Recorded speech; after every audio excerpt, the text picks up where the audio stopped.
ငွေဆောင်မှာတစ်ပတ်လောက်နေပြီးပြန်လာမှာကိုကြီးဆိုင်ဘူးဘယ်လောက်တိချိုင်းသွားလဲဆိုတော့လိုက်နားထောင်ကြည့်လိုက်တော့ရှင်အဖေလုံးမထမပွဲတော့ဟိုစောက်ကောင်မမူရီကိုက What? ဂျူလီယန်ကန်လို့ငါဂျူလီယန်ကန်တယ်ကိုရှင်ကန်လိုက်ပြီးနေဖေလုံးမနောက်တစ်ယောက်ကကိုရှင်ပန်း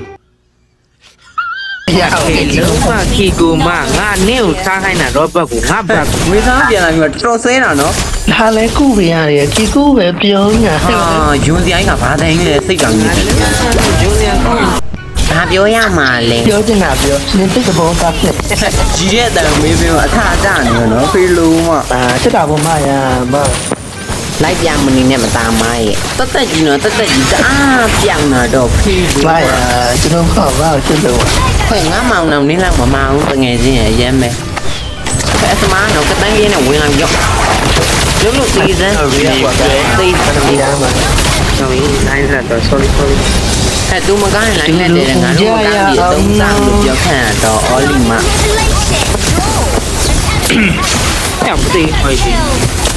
နနာဟိုဘက်ခေါ်ရပြန် Victory!